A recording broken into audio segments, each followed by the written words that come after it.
Hello friends, good morning. स्वागत है आपका हमारे YouTube channel SCS EDU point पर। फ्रेंड्स, आज मैं आपके सेगमेंट PCS मुख्य परीक्षा 2019 के लिए कितने तैयार हैं आप खुद को जांचें विथ SCS EDU पॉइंट का अगला सेशन लेकर हाजिर हूँ। आज के सेशन में हम पुनः कुछ प्रश्नों की चर्चा करेंगे जो आपकी परीक्षा की दृष्टि से उपयोगी हो सकते हैं। आप इन प्रश्नों का उत्तर 1 घंटे के अंदर देने की कोशिश कीजिए और अपने आप को जांचिए कि आप इस परीक्षा के लिए कितने तैयार हैं। अभी तो आपके पास कुछ समय बचा हुआ है, इसलिए आप अपनी तैयारी को काफ़ी अच्छे तरीके से आगे बढ़ा सकते हैं। जैसा कि आपको पता होगा कि लॉकडाउन जैसे ही समाप्त होगा, परीक्षाओं की तिथियां घोषित होनी शुरू हो जाएंगी और परीक्षाएं जल्द से जल्द शुरू हो जाएंगी। इसलिए आप लोग लगे रहिए, कड़ी मेहनत करते रहिए। ऐसे में हम लोग भी आप लोग के लिए कुछ न कुछ उपयोगी चीज़ें लाते रहते हैं जिससे आपकी परीक्षा की तैयारी में मदद हो सके। तो यदि आपको ये वीडियो अच्छी लगे तो हमारे चैनल को सब्सक्राइब करें और वीडियो को शेयर अवश्य करें। तो चलिए फ्रेंड्स, आज का सेशन शुरू करते हैं। हमारा पहला सवाल बनता है फ्रेंड्स, आज का हमारा पहला सवाल है, कार्बन फुटप्रिंट क्या है? इसको कम करने हेतु भारत सरकार द्वारा किए जा रहे प्रयासों की विवेचना कीजिए। तो जैसा कि आप सभी लोग जानते होंगे कि जो कार्बन फुटप्रिंट है, किसी व्यक्ति या किसी संस्था के द्वारा उत्पादित किए जाने वाले कार्बन की मात्रा से लगाया जाता है। यह जो उत्पादन होता है, अर्थात कार्बन का जो उत्पादन होता है, वो कार्बन डाइऑक्साइड या ग्रीन हाउस गैसों के रूप में होता है। तो आप इसे ध्यान से देख लीजिएगा। सर्वप्रथम तो आप कार्बन फुटप्रिंट की परिभाषा लिखेंगे, उसके बाद तब आप बताएंगे कि इसको कम करने के लिए भारत सरकार क्या क्या प्रयास कर रही है। तो आपको इसको विस्तारपूर्वक इसका अध्ययन करना है। भारत सरकार के द्वारा किए जा रहे प्रयासों का आपको अध्ययन करना है। तो जैसा कि आप देख रहे होंगे कि इस समय जो सरकार है रिन्यूएबल एनर्जी की तरफ ध्यान दे रही है, जिससे कार्बन या ग्रीन हाउस उत्सर्जन नहीं होता है। तो आप लोग इसको भी इस प्रश्न की चर्चा में ला सकते हैं। दूसरा सवाल है, भारतीय राष्ट्रीय आंदोलन में राष्ट्रवाद के समांतर में संप्रदायवाद का भी उदय हुआ था, इस कथन का विश्लेषण करें।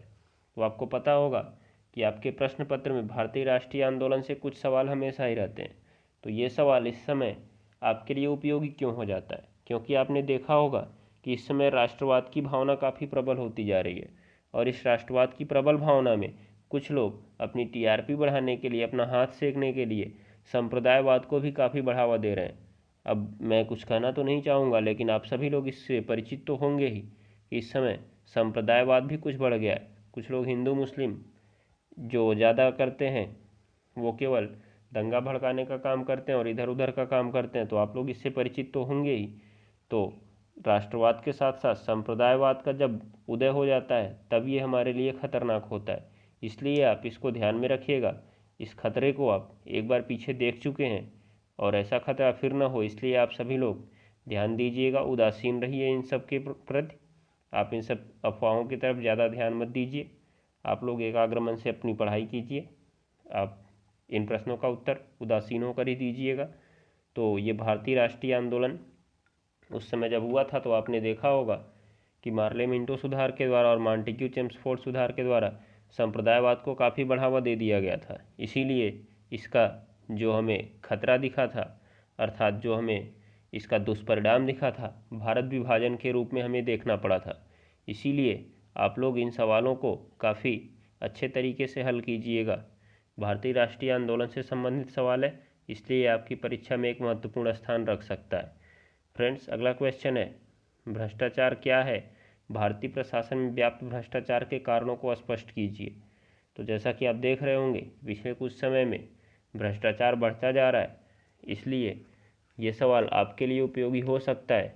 आप चूँकि एक सिविल सेवक बनने जा रहे हैं, इसलिए भी यह आपके लिए उपयोगी सवाल हो सकता है। आप इसको ध्यानपूर्वक हल कीजिएगा और इसमें आप भ्रष्टाचार के कारणों को स्पष्ट कीजिएगा और अपने मत को भी आप इसमें प्रस्तुत कर सकते हैं। ठीक है फ्रेंड्स, अगले सवाल की ओर आगे बढ़ते हैं।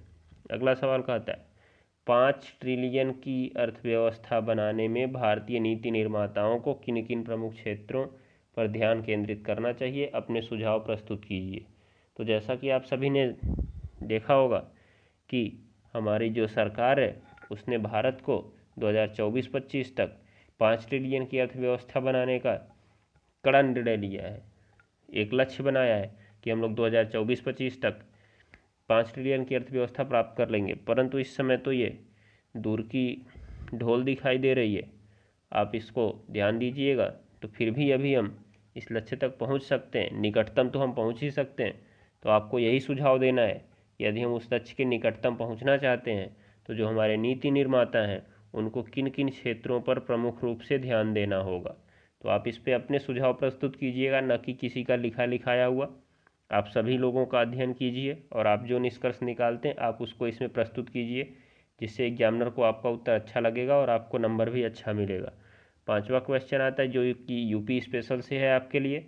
उत्तर प्रदेश में वन एवं प्राकृतिक वनस्पतियों के विवरण को स्पष्ट करना है। तो आपको यूपी में वन और प्राकृतिक विवरण को स्पष्ट करना है, ये आपके लिए यूपी स्पेशल से सवाल है। तो आप इसके लिए काफ़ी चीज़ों को जो आंकड़े हैं उनको एकत्रित कर सकते हैं और वन को और प्राकृतिक वनस्पतियों को परिभाषित करते हुए इसके वितरण को आप स्पष्ट कर सकते हैं। तो फ्रेंड्स, अगर आपको वीडियो अच्छी लगी हो तो वीडियो को लाइक करना और शेयर करना ना भूलें। धन्यवाद। मिलते हैं अगले सेशन में। Good bye.